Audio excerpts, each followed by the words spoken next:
My dear students, my name is Ramraj and welcome to ज्ञान निकेतन education care channel. ज्ञान निकेतन education care channel में आपका स्वागत है और आज मैं बताने वाला हूँ द एंड एंड क्रिकेट इस पोयम के बारे में कि इस पोयम में लेखक ने क्या आपको बताया है। तो लेखक आपको क्या बताते हैं इस पोयम के बारे में, इस पोयम के बारे में बखूबी हम लोग समझेंगे। ठीक है, तो चलते हैं। मैंने यहाँ पे लिखा है part 1, part 2, part 3 and part 4। Total 4 parts I have written here, you can see that. In first part A series से लेकर के द क्रिकेट ऑफ मी तक है। सेकेंड पार्ट एट लास्ट से लेकर के एंड सॉल्व तक है। थर्ड पार्ट सेज द से लेकर के विंटर अभी तक है। फोर्थ पार्ट दस इंडिंग से लेकर के हैप्पी तक है। मतलब कि टोटल आपका 4 पार्ट्स है। मैंने 4 पार्ट्स को यहां पर 1 बाय 1 करके लिख दिया है, जिससे ये बता रहा है कि फर्स्ट पार्ट मैं आपको समझाऊंगा, सेकेंड पार्ट फिर दूसरी बार, थर्ड टाइम, थर्ड पार्ट और फोर्थ। मतलब हर एक पार्ट के स्ट्रेंजर को मैं आपको डील करता जाऊंगा हिंदी में, और इस पार्ट को आपको बखूबी समझना है। चलिए, तो मैं स्ट्रेंजर के फर्स्ट पार्ट को आपको बताता हूं कि इस फर्स्ट पार्ट में क्या कह रहा है लेखक। पहला पार्ट है अ सीरीज क्रिकेट से लेकर के द क्रिकेट ऑफ मी तक। अब चलते हैं।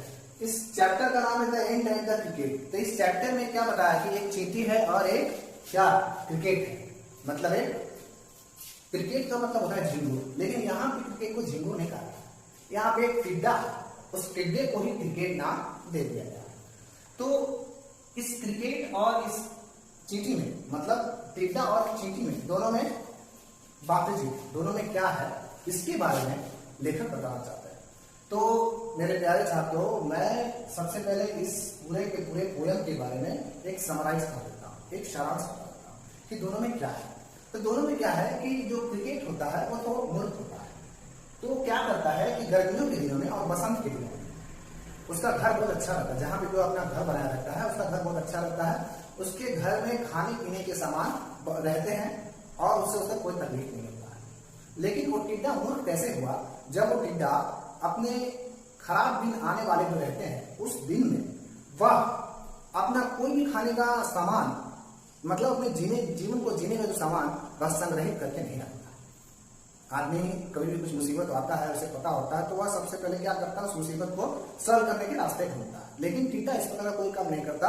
वह मूर्ख होकर के, एकदम शांति होकर के, जीवन के सारे आगे क्या होने वाला है सब चीजों को बिना सोचे समझे वह अपने जिंदगी में मस्त रहता है। और बाद में फिर उसे जैसे ही जब दिन बदल जाता है, बरसात के दिन आ जाते हैं और ठंड का दिन आ जाता है, तो ऐसे दिनों में वह उसके पास घर नहीं होता, उसके पास कुछ खाने का सामान नहीं होता, तो वह चींटी के पास आता है और कहता है मुझे उधारी दे दीजिए, मेरा जीवन बचा लीजिए। तो चींटी कहता है कि ऐसे कैसे, तुमने अपना खुद का सोचा नहीं, तुमने अपने बारे में कुछ सोचा नहीं कि आएगा लाइफ, आएगा जीवन कैसे गुजारोगे, और तुम मेरा जीवन बर्बाद करने आओ। मैं अगर आपको दे दूंगा तो मैं क्या खाऊंगा। चींटी कहती है मैं अगर आपको दे दूंगी तो मैं क्या खाऊंगी, तो मैं कृपा करके मैं आपको नहीं दे सकती। और चींटी एक डंडे उठा करके, अब सोचिए चींटी भी डंडा उठाती है, चींटी एक डंडा उठा करके इस क्रिकेट को मारती है और क्रिकेट जो है वहां से भाग जाता है। तो यही ये दोनों का एक पोयम है। मतलब लेखक जो है ये दोनों का सहारा लेकर मनुष्य को बताया है कि जब भी मनुष्य अपना जिंदगी जीता है तो वह आगे के आने वाले चीजों को सोचता है। जो मनुष्य नहीं सोचता है वही मनुष्य का आगे जो हाल इस तरह से होता है। तो इस पोएट्री के माध्यम से लेखक मानव जाति को ये संदेश देना चाहता है। ठीक है, अब चलते हैं पोएम के ऊपर। पोयम लिखा है सीरीज से लेकर द क्रिकेट ऑफ मी। इस पहले स्टेंजा में क्या कहता है, पहले स्टेंजा में यही कहता है कि एक मूर्ख युवा टिड्डी, एक मूर्ख जवान टिड्डा, उसे गाना गाने का बहुत आदत था। ठीक है, और गाना गाने की आदत के साथ साथ वह काफी बसंत और खुशनुमा दिन जो थे गर्मी के, उसमें बहुत खुश रहता था, उसे कोई शिकायत नहीं थी। ठीक है, लेकिन जैसे जैसे शरद ऋतु आ गई तो उसे शिकायत होने लगी क्या कि उसके घर की जो अलमारी वो खाली हो गया, खाने का एक टुकड़ा नहीं मिला, और जो बाहर देखा तो बाहर भी जो है पूरा मैदान जो है वो बर्फ से ढका हुआ था, और बर्फ से ढके होने की वजह से वह पेड़ों पर भी नहीं बैठ सकता था। पेड़ों के पत्तों पर भी काफी ज्यादा बर्फ लगे हुए थे, जिससे टिड्डा जो है वो बहुत ज्यादा परेशान हो गया और अपने आप से कहने लगा कि अब मेरा क्या।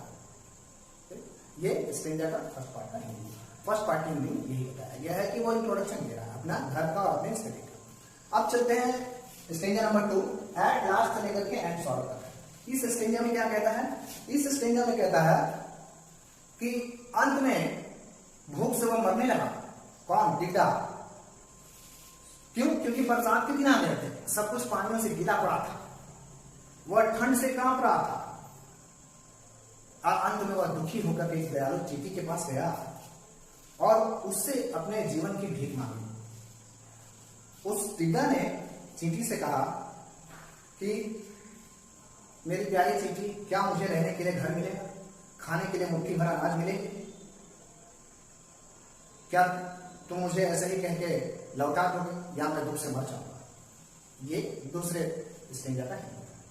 ठीक, अब चलते हैं हम लोग तीसरे स्टेंजा की हिंदी को जाने। तीसरा स्टेंजा कहता है शेष द से लेकर के मीटर अवे तक। तो शेष द से मीटर अवे तक क्या हिंदी है देखते हैं। कह रहा है कि टिड्डे चींटी से कहती है, मैं तुम्हारी सेवक और तुम्हारा मित्र भी हूं, मैं तुम्हारा सेवक और तुम्हारा मित्र भी हूं। चींटी कहती है कि मैं तुम्हारा सेवक और मित्र भी हूं। टिड्डे से कहती है चींटी कि मैं तुम्हारा सेवक और मित्र भी हूं। लेकिन हम चींटियों का एक असूल होता है कि ना हम कभी उधार लेती हैं ना उधार देती हैं।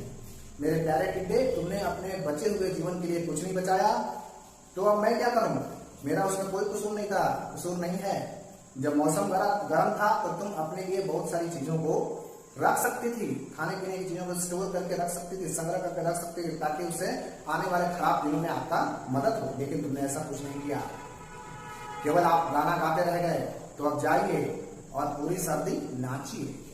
ठीक है, ये हो गया थर्ड पार्ट। अब फोर्थ पार्ट की ओर चलते हैं।